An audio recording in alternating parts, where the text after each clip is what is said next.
Welcome to my channel, guys. Rose and the stakes grew higher. No one could have predicted how it would all end. Stay tuned, because this story is about to take a dramatic turn. Let's start our video. Imagine serving your country, spending months away from your family, and finally heading home after a long deployment, only to be told you don't belong in first class. That's exactly what happened to Marcus Noak, a dedicated soldier who was looking forward to a well-earned moment of comfort on his flight to Chicago. Upgraded as a token of appreciation for his service, Marcus settled into his plush first-class seat, ready to relax. But just as he fastened his seatbelt, a flight attendant approached him with a forced smile, claiming there had been a mistake. She insisted he move to the back of the plane because another passenger, a wealthy businessman in a suit, wanted his seat. Confused but composed, Marcus refused to budge. That's when the situation took a shocking turn, and the entire cabin watched as tensions escalated mid-flight. What happened next left passengers stunned and sent a powerful message about respect and standing your ground. Stay tuned as we dive into this unbelievable story. After months of deployment, Marcus Noak finally stepped into the airport, eager to get home to his family. His body was tired, but his heart was filled with anticipation. As he approached the gate for his flight to Chicago, he was met with an unexpected surprise. His ticket had been upgraded to first class as a small token of appreciation for his service. It wasn't often that he experienced such gestures, and he was grateful for the chance to enjoy a little extra comfort on his journey home. Boarding the plane, Marcus found his seat, 2A by the window, and settled in, savoring the rare luxury of first class. But just as he fastened his seatbelt, something felt off. Across the aisle sat a sharply dressed man in a suit, eyeing Marcus with thinly veiled disapproval. Moments later, a flight attendant named Brenda approached him with an uncomfortable smile. "Excuse me, sir," she said hesitantly. "There seems to have been a mistake. I'm going to need you to move to another seat." Marcus blinked in confusion. "A mistake?" he asked, glancing at his ticket. "This is my seat. I was upgraded." Brenda's smile tightened.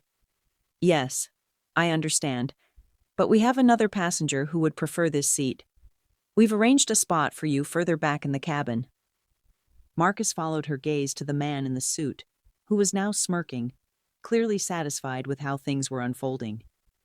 A wave of frustration hit Marcus, but he remained calm.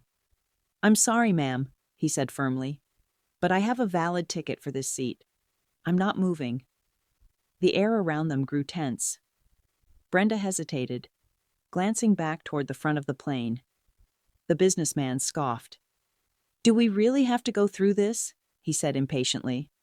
"Just move him already." Marcus took a deep breath, keeping his composure. He had faced tougher battles before. He wasn't about to be pushed around now. The turbulence had barely settled when the businessman's anger boiled over. His face was red, his fists clenched, and his entitled attitude was on full display. "This is ridiculous," he shouted, standing up once again despite the seatbelt sign still glowing above him. "I demand to speak with the captain.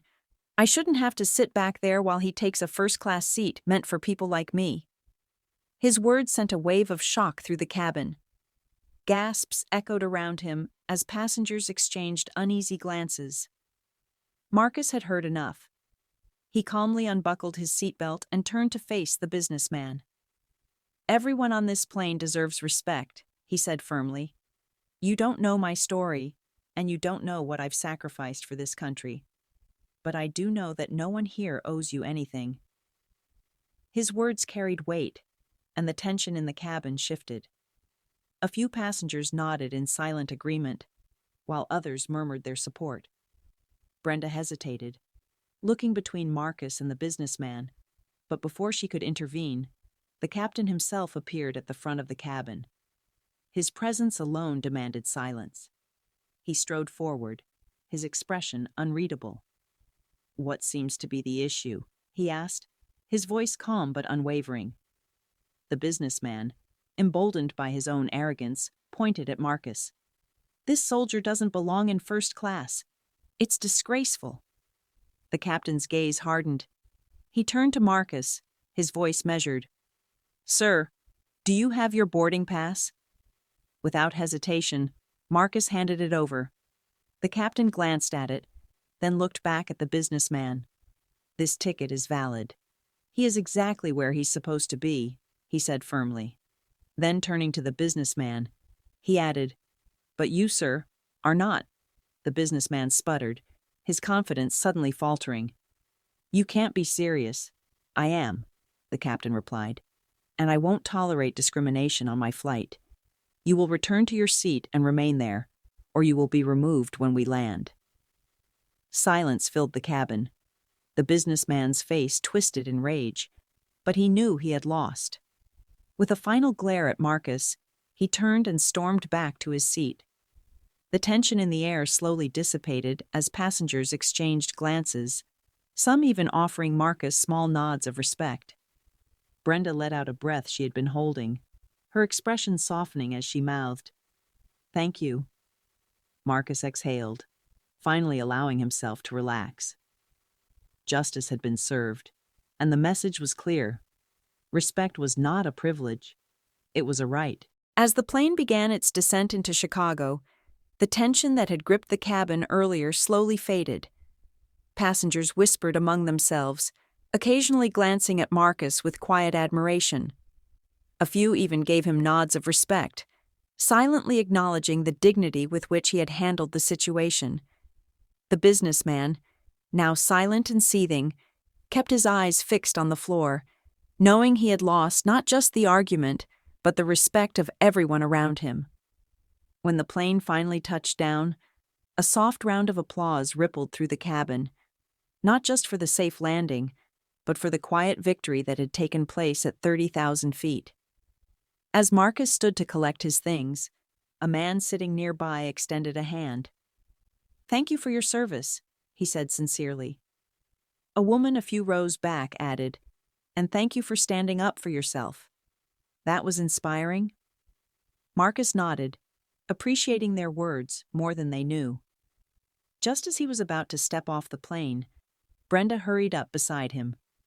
The nervousness she had worn throughout the flight was now replaced with something softer, maybe even regret. "Marcus," she started hesitantly, "I just wanted to say, I'm sorry for how I handled things earlier. I should have stood up for you from the start." Marcus studied her for a moment, then offered a small, understanding smile. "It's not easy standing up to people like that," he said. "But what matters is that we learn from it." Brenda exhaled, relief washing over her face. "Thank you," she said, "and thank you for everything you do." As Marcus stepped into the terminal, the weight of the experience settled on him. It wasn't just about a seat on a plane.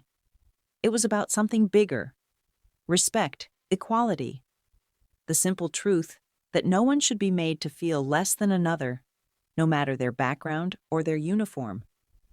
He had faced discrimination before, and he knew he would likely face it again. But today, he had stood firm.